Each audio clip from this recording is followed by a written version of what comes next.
Now that we have a solid review of some rhetorical foundations of effective communication leadership, what happens when we are called into the rhetorical situation of an organizational environment? Specifically, the concept of organizational culture usually pervades that environment. So, what is that? Organizational culture, by definition, tends to talk about three distinctive parts. First are organizational values. Next would be organizational rituals or routines. So we think about establishing a routine, our 9 to 5, the proverbial 9 to 5. I know those hours are not as commonplace as they once were. And then, of course, the ritual, meaning at the University of Lynchburg, we have a convocation and a commencement ceremony. And the third part of organizational culture are organizational artifacts. So our organizational artifacts are ideas or things that simply have meaning toward members of the organization. So values, rituals and routines, and organizational artifacts. Now, it might sound as though we probably identified those internally, and that's a good idea for us to remember as communicators. We want to think about developing this organizational culture from the inside out. And so values exist internally, rituals and routines existing internally, and then of course artifacts are based on the perspectives of organizational members. And so culture really makes sense if we're communicating from the inside to our external audiences and not vice versa. If we had more time or if we were studying public relations, we'd be able to identify an organizational culture as a key part of organizational identity. And the hope is that we can manage our identity so much so that it conveys a consistent image with our external perspectives.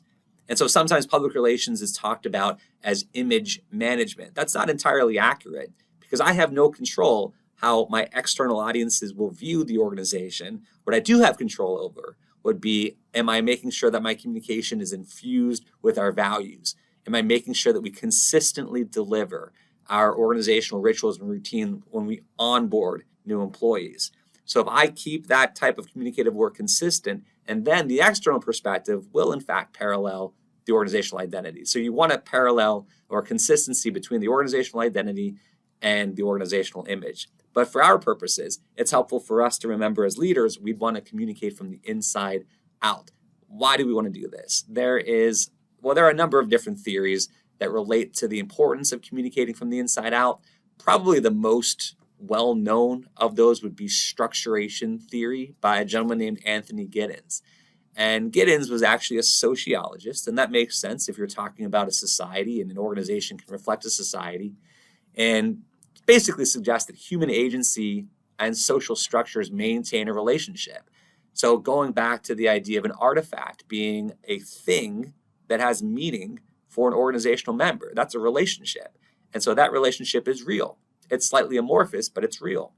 When we move forward in repeating our rituals and routines, or we are enacting our values in our everyday communicative enterprises or initiatives, now we've structured our organizational culture through all our different organizational levels.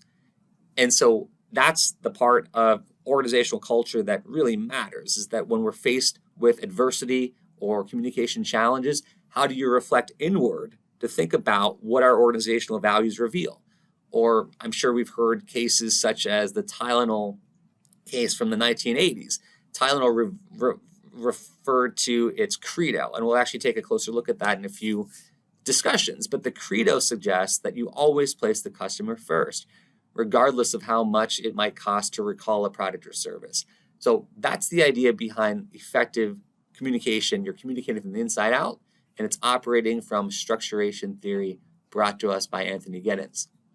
Now, values are probably the most well-known concept of that organizational cultural component, and it's helpful for us to understand that groups tend to co-create values through the process of socialization. Now, going back to our earlier discussion, we understand that when we're born with the infrastructure to communicate, but we're not born with a set of values. Those are communicated to us. And then in our lifetimes, we decide to accept or reject certain values that we're presented with. When we become solidified into groups, those groups have an opportunity to communicatively co-create values. So that can exist in things like religions, that can exist on sports teams, that usually does exist in organizations. So when it comes to the co-creation of the values, another challenge, or in some cases an opportunity, is to think about clear definitions to those values. Sometimes organizations really latch on to values that might sound great, and yet when you ask an organizational member to describe what the value means, that process doesn't go very well. And so one step that organizational leaders can take is to try your best to be able to fully define with clarity your values. One part of that could be to describe what the value is. So here at the University of Lynchburg, we have touted the value of inclusivity for a number of years. It's part of our three-pronged strategy from the president's vision. And so to help define that, I might suggest that inclusivity is ecumenical, meaning that it's open to all faith-based perspectives or even non-faith perspectives. It's non-discriminating, it is all welcoming, it's transparent, and it's non-dogmatic, meaning that it subscribes to a traditional model of a liberal arts vision of education in which all perspectives are welcomed, as long as those perspectives do not cross into imminent harm or threat to other campus populations. It's a welcome perspective. The second step in drawing clarity from this discussion would be to describe what the value is not. So inclusivity is not bias in religious belief, bias in sexual orientation, bias in political disposition, bias toward disability, or it's also not preference to archetype. What does that mean? It means that as an educator, you usually have a preconceived view of what a student should be or might be. We'd like to place that viewpoint out of the window and welcome anyone who would like to learn about a concept or an idea as a student. And so we don't want to prefer certain archetypes of students or even student archetype in general. Anyone who's willing to learn, willing to follow the policies set forth by the university is welcomed as a student. Because the clear understanding of values is so essential to organizational communication, I wanted to include a short exercise that might benefit not just this class, but also in your organizational life. I called it the Clear Story of Values chart, and it's pretty basic, but it basically reflects what we just talked about with inclusivity at the University of Lynchburg. What I'd like you to think about, and if you have some scratch paper or if you'd like to use this chart, simply talk about 2 or 3 core values that your organization suggests to promote. Now, once you've articulated that value, talk about what it is, followed by what it is not. Once you have those 2 columns articulated, you usually have a much clearer understanding of the value than if you just saw the value in and of itself. Now, this is an exercise we've worked through in different capacities with the Leadership Academy, among other meetings, and I think organizational leaders do a nice job of working through it and now creating a better understanding, and that can help with clarity and communication as well as an internal individual understanding as well. So take a few moments.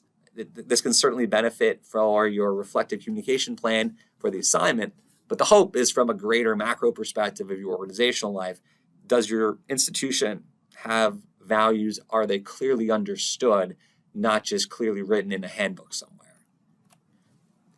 The big picture when we're looking at the importance of organizational values, rituals, routines, artifacts that lead to a communicative identity is that the identity should serve as the foundation of all of your communication channels. Why? Because Anthony Giddens talked about it in probably the greatest way. It structures your value into all of your internal and external messaging. So regardless if you are developing an internal newsletter for your organizational members or if you are advertising, make sure those communicative channels reflect your values, reflect your identity. If you keep it consistent, then during times of adversity, during times of crisis, you already have a foundation on which to reflect on to let you know how do you guide your organization through the crisis or the adversity. Now that we've explored some foundations of effective organizational communication leadership, it's time to take on the first case study. Within our classroom platform, you will notice case study 1 is called Culture Building. I'd like you to take a moment and read through the case study and then very thoughtfully and reflectively answer the 3 questions related to the case. There are no right or wrong answers, but the hope is that your responses reflect some of these core discussions that we've had in the last few discussions. So take a moment, make sure that you do not overlook case study 1 before advancing on to the next discussion.